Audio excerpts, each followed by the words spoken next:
E aí, nessa hora, eu novamente voltei a sentir a presença do espírito. E ele estava afirmando que era um demônio.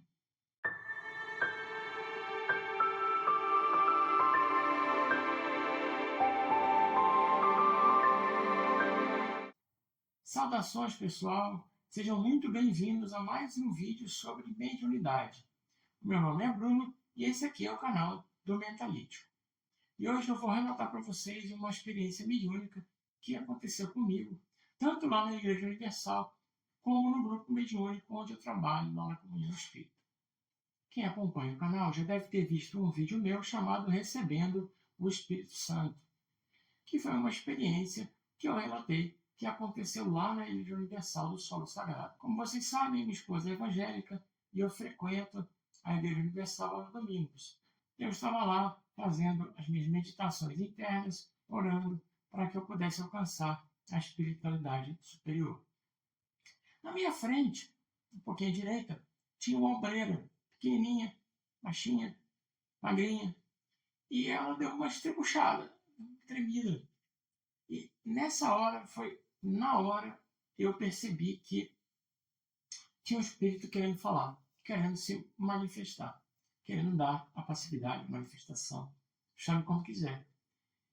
E aí eu pensei, cara, eu não posso fazer isso aqui. Não tem dialogador. O que eu faço? Ele queria começar a gritar, começar a fazer o que eles fazem lá. Eu sou demônio, e começar a fazer esse tipo de coisa. E a gente que estudou a doutrina espírita lá na Comunhão Espírita de Brasília, que fez o ESD, fez o ESM, foi para a educação da mediunidade, trabalha em grupo mediúnico, a gente aprende que não pode fazer isso. A gente vai para a educação da mediunidade justamente para aprender a não fazer esse tipo de coisa. Para numa situação como essa, você não ficar gritando, nem ficar batendo cabeça, nem se jogando no chão. Não deixar que a manifestação do espírito te controle. É muito raro um caso de possessão, um caso em que o espírito realmente toma conta do corpo da pessoa e a pessoa não tem condição de controlar. Normalmente ela não tem condição por falta de educação da mediunidade dela. Por isso, ela pode perder o controle. Se ela estiver educada na mediunidade, ela pode controlar, nem que seja antes do espírito assumir esse controle. Ela está no controle do corpo dela, em teoria, o tempo inteiro. Mas existem aqueles casos de mediunidade onde a pessoa nem se lembra do que aconteceu. É raro uma mediunidade dessa. Lá no meu grupo são 4 médiums. Todos não possuem essa mediunidade. Todos estão plenamente conscientes quando estão dando qualquer tipo de comunicação, tanto psicofônica como psicográfica. Aquela história do braço mexer sozinho, sem consciência, é mais raro. Normalmente é ditada a psicografia. Esses casos, nem Chico psicografava com 2 mãos às vezes, isso aí é coisa raríssima.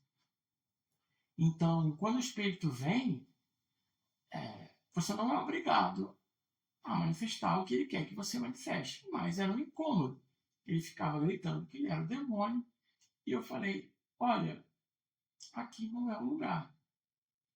Se você quiser, lá na Comunhão Espírita, no dia tal, que é o dia que eu estou no grupo, você vai lá e se manifesta. Mas aqui, não, eu não vou dar passividade. Se tivesse um dialogador lá, alguém para dialogar, talvez eu tivesse tentado. Mas eu segurei a onda e aí parou por um tempo. Mas eu notei na hora que o espírito que veio era o que estava com essa obreira. Era o que estava com ela que veio para mim. E isso é uma sensação que a gente tem na hora que a gente está dando passe no grupo de desobsessão. É muito comum a gente saber de qual indivíduo aquele espírito veio. Às vezes, fica uma tela mental do olhar daquela pessoa para a gente, sabe? Como se fosse ele olhando. Às vezes o espírito olha para a cara daquela pessoa com raiva e aquela imagem é transmitida para a gente. E você sabe de quem ele está falando, de forma geral. Às vezes não. Às vezes você não faz ideia de quem ele está falando. mas como o objetivo do grupo de desobsessão é desobsidiar as pessoas, é tirar aqueles espíritos que estão com elas, é normal, na maioria das vezes, que a gente dê a comunicação de um espírito que estava com a pessoa em que a gente deu o passe, ou com ela, ou do lado, alguma coisa assim. Tá? É comum, não é regra. Então a informação, a sensação que eu tive foi de que veio dali. E aí, cara, não adianta eu explicar como que é isso, porque não consigo. E aí, tudo bem, o culto continuou, acabou o momento inicial de meditação, digamos assim, de espiritualização, né? Entrou a parte do dízimo, entrou a pregação da palavra, e aí voltou, mas no final do culto chega a hora da elevação espiritual novamente, a busca pelo Espírito Santo, que é comum nos neopentecostais, né? Então, nessa hora, eu voltei a me concentrar, voltei a ficar em estado de meditação, elevando o pensamento e acompanhando o que o pastor fala, as músicas. E aí, nessa hora, eu novamente voltei a sentir a presença do Espírito. E ele estava afirmando que era um demônio. Então, como eu não tinha dialogador, eu tive que fazer o diálogo mental com ele eu mesmo. E o que eu notei? Ele parecia envolto numa redoma, numa bolha de sabão. É como se fosse uma bolha de sabão. Uma camada muito fina de uma energia que protegia ele. E ele ficava meio abaixado. Ele tinha, na minha tela mental, não vou dizer que eu vi, porque eu não vi, mas eu também não vou dizer que eu imaginei, é uma tela mental que a gente recebe, são imagens na mente. Ele era muito magro, pele escura no sentido como se fosse um orc, sabe, do Senhor dos Anéis, para que ninguém confunda outro tipo de pele escura. E algumas coisas pontiagudas e algumas pontas vermelhas. E eu notei que tinha vários deles espalhados por ali. Foi essa imagem da tela mental que eu recebi. E aí ele estava em conexão comigo, eu sentia a vibração negativa dele, só que eu estava em meditação, eu estava em oração, eu estava levando pensamento, e eu tentava transmitir para ele essa minha energia superior à dele. Eu não estava no meu estado normal, já estava um pouco elevado. Só uma elevação de uma meditação mais graciosa, mas que para ele já era uma senhora diferença. E aí eu comecei a conversar com ele mentalmente, então é como se fossem dois de mim ali. André Luiz nos explica em Missionários da Luz que os espíritos eles utilizam o mesmo canal de pensamento que a gente usa para controlar o nosso próprio corpo. Então, o que o seu espírito usa para pensar, para transmitir para a carne o pensamento, esse espírito, qualquer espírito, usa esse mesmo mecanismo para introduzir o pensamento dele. Então, ficam como se fossem dois. Quando eu estou calado, vem o pensamento repetitivo, compulsivo do espírito. Normalmente, os meus atendimentos mediúnicos, por exemplo, começam assim.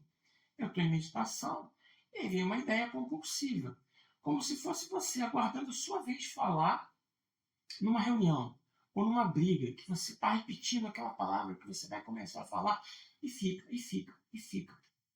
E repete e volta. E aí uma hora eu falo. Quando eu falo, dependendo do que é, vem a carga emocional. E aí começa a fluir a comunicação. Mas eu sei que eu estou quieto, não estou pensando naquilo. Então são os pensamentos mais absurdos, né, mais variados possíveis. Tipo, eu sou um demônio, eu sou um demônio. E aí eu comecei a conversar com ele e sugeri a ele que ele não era um demônio. Falei, olha, você não é um demônio. Eu achava que esses espíritos que se manifestavam como demônios na Universal, eles estavam lá zoando, sabe? Trollando os crentes. Falando que eles eram demônios para aterrorizar. Mas ele realmente acreditava que ele era um demônio. E eu tentei falar para ele, não, você não é um demônio. Você é como eu. Ele, não, eu sou um demônio. Eu nasci para isso. Eu estou condenado para isso. Pela eternidade. Eu falei, não, não é não. Por que você não pede ajuda para Deus? Por que você não pede a Deus para te ajudar? Ele, não posso. Eu estou condenado. Eu não posso pedir. No meu caso, não tem jeito. A condenação é eterna. Nessa linha, tá? Não foi exatamente esse diálogo, mas ele deu a entender que ele não podia fazer o pedido para Deus sem falar Deus, porque ele era um demônio e demônios não podem ser atendidos. E eu ficava tentando convencê-lo de que ele não era um demônio, de que ele podia ser atendido, que se ele pedisse para Deus, para os anjos, para a espiritualidade superior, que se ele se arrependesse, ele seria acudido. E ele rejeitava. Então chegou uma hora que eu comecei a fazer o seguinte, eu fiz até uma brincadeira com ele. Comecei a pegar a energia boa que eu estava recebendo da espiritualidade e passar para ele, falar, olha, sente isso aqui, sente o sentimento que eu estou sentindo. Veja como é bom sentir isso. Como que esse sentimento é bom, como você fica mais feliz, como eu me sinto bem. Sinta isso também. Eu falei para ele, receba. Falei brincando, até ri, ó. Receba, agora receba você. E ele rejeitava, ficava uma disputa de energias. E isso foi perdurando, esse diálogo foi se mantendo nessa linha. Até que uma hora ele cedeu. Veja, ele não pediu ajuda a Deus, ele cansou. Ele simplesmente cedeu. Ele se jogou no chão, aberto no chão, e recebeu aquela energia que eu estava recebendo. Foi transmitida para ele. Isso é uma técnica que a Universal usa, de mentalização, do fogo divino que vem e arranca a doença, arranca, né, o demônio que passa para o demônio, queima ele, arranca. Só que eu não queria que ele mentalizasse, queria ser queimado. Eu fiz uma mentalização mais sutil, de que ele seria beneficiado. Então eu falei, receba essa energia e sinta a energia boa. Veja como é muito melhor do que a situação que você está, quando você vai se sentir muito melhor. E aí ele cedeu e ficou prostrado lá. E na minha tela mental vieram 6 ou 7 espíritos mais elevados. E aí, entenda como quiser, anjos, que você achar melhor. E começaram a tratar dele. E o assunto encerrou por aí. E aí, no dia do grupo mediúnico, dia de subseção, foi um atendimento normal, nós fizemos a harmonização normalmente. As pessoas entraram, temos o passe, recebi a comunicação, os outros médicos receberam a comunicação, houve o diálogo, depois entrou a segunda leva, houve novamente o diálogo, e foi um dia atípico, foi um dia que tinha pouca gente, não tivemos a terceira leva, mas ainda tinha tempo sobrando.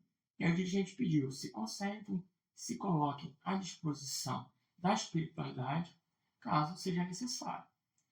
E aí, quem chegou? Ele de novo. Só que ele voltou confuso. E a primeira coisa foi, estou confuso. Eu estou confuso, eu não estou entendendo o que está acontecendo. Eu estou confuso. E aí o dialogador chegou. E até o dialogador chegar, ele já tinha me transmitido que ele tinha acompanhado a nossa sessão, que tinha visto as outras pessoas sendo atendidas, os outros espíritos obsessores sendo atendidos, e que isso estava muito confuso para ele, porque ele achava que ele era um demônio. Só que ele estava vendo espíritos ali que não eram demônios. E isso estava gerando uma confusão. E começou o diálogo, o dialogador, nessa linha.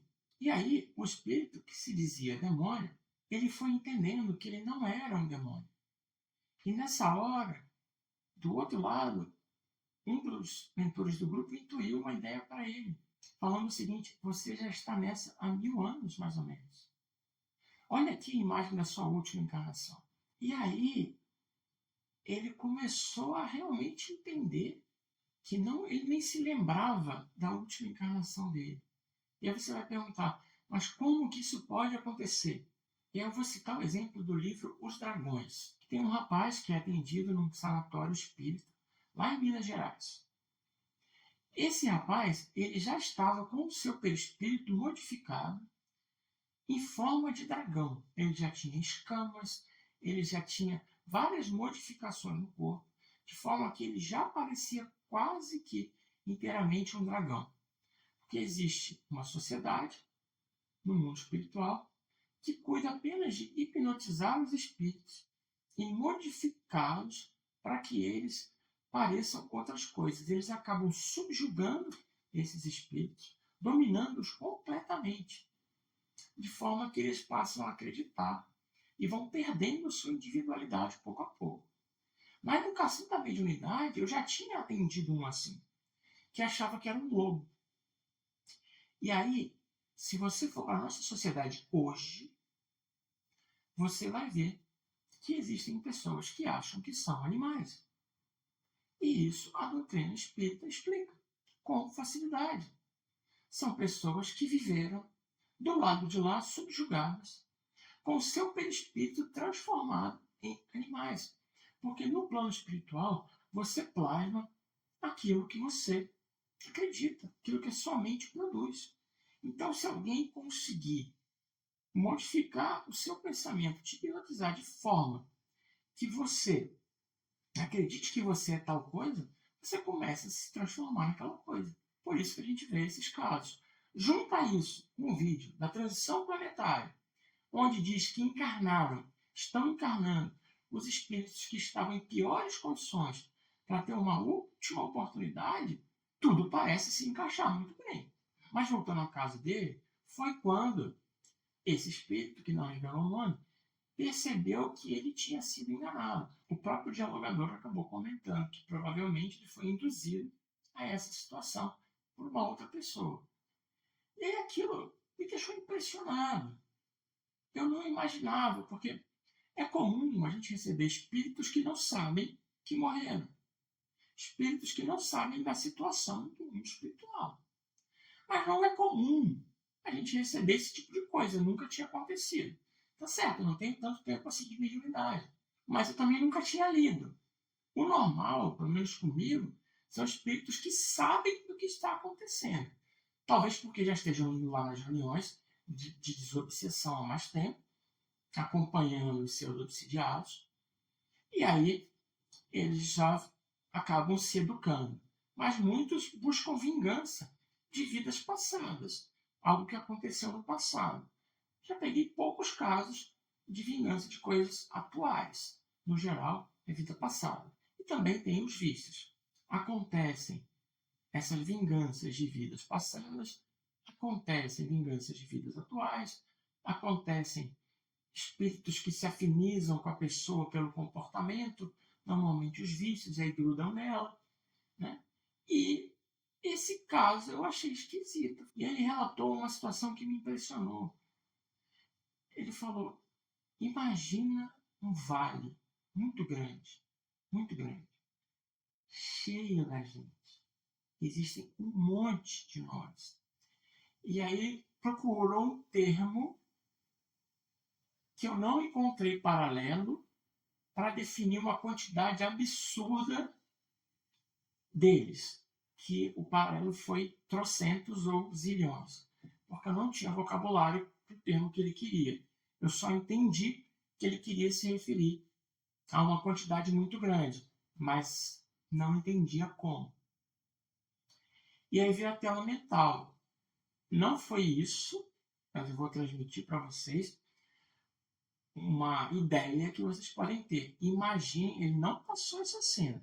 Imagine aquele vale do Sauron, do Senhor dos Anéis, do terceiro Senhor dos Anéis, aquele vale lotado deles. Um vale daquele tamanho. Repito, ele não me passou esse vale como imagem. Foi uma imagem do vale genérico, muito grande, com um monte deles, eu vi eles pequenininhos assim. E aquilo ali me impressionou. Existe, pelo que me foi passado, uma sociedade que ela se aproveita do momento de um desencarne complicado de certos espíritos e eles são hipnotizados e fazem com que eles acreditem que são de fato demônios, a ponto deles não pedirem ajuda. E aí foi nessa hora, quando ele entendeu isso, que ele começou a chorar. Eu comecei a chorar. E aí você pergunta, como que você sabe que isso é real? É difícil saber se é real ou não. A comunicação vai ficando mais fluida. As ideias não têm nada a ver com o que você está pensando.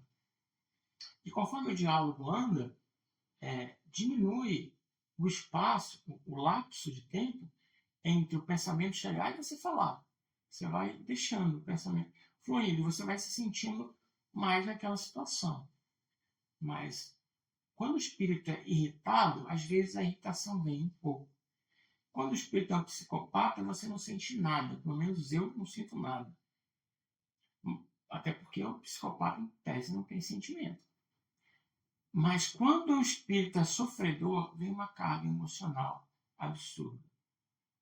E a minha primeira comunicação mediúnica foi nessa linha. Veio o espírito sofredor. De algo que ele tinha feito na Segunda Guerra, ou na Primeira Guerra, não sei qual guerra. E eu desandei a chorar. Aquela carga emocional, eu falava, não pode ser. Eu não posso estar me acabando de chorar por algo que não é meu. E aí esse espírito começou a chorar, começou a se arrepender. Eu sentia o arrependimento. Ele arrependido de ter perdido esse tempo todo fazendo maldade, sem saber que bastava ele pedir a Deus ajuda. E aí e eu chorava, né? Aí ele escorria. E ele pediu perdão, Senhor, me perdoa, eu não sabia o que eu estava fazendo, eu não sabia o que eu era nessa linha, sabe? E aí, sim, foi uma revelação para mim, foi um conhecimento que eu não tinha, que me emocionou. Imagina quanto que não existem deles lá. E aí ele falou, eu preciso voltar lá para ajudar os outros, para ajudar aqueles que estão lá achando que são demônios. Porque agora eu entendo que eles não são. E aí pedia perdão, perdão. Foi um negócio emocionante e impressionante, sabe? É um relato pessoal, não está em nenhum livro. É algo que aconteceu. No final da comunicação, eu, em meditação, perguntei se eu podia divulgar isso. E a resposta foi afirmativa, falou, não, pode divulgar, é importante, pode passar para frente, a informação não tem problema. E aí eu resolvi fazer esse vídeo. Essa comunicação acabou revelando algo completamente inesperado para mim. Algo que eu não ia imaginar, que ele realmente se achava um demônio e que ele tinha sido, na verdade, hipnotizado por muito, muito, muito tempo. E estava fazendo trabalho para entidades que se aproveitam realmente dessa doutrina, desse entendimento. E talvez esse entendimento de demônio já tenha vindo justamente dessas pessoas que vieram migradas lá naquele planeta anterior, lá de Capela, para cá, talvez já tenham criado essa situação desde os primórdios. Vai saber, né? Então é isso, pessoal. Esse é o vídeo que eu queria fazer, esse é o relato. Eu espero que vocês gostem. Não me atirem pedras, por favor. Eu sei que às vezes parece viagem demais, mas se você gostou, curte, comenta, compartilha esse vídeo, deixa um comentário, aperta o joinha, aperta o sininho, tudo que você puder para ajudar o canal aí a divulgar a doutrina espírita. Um grande abraço e até o próximo vídeo.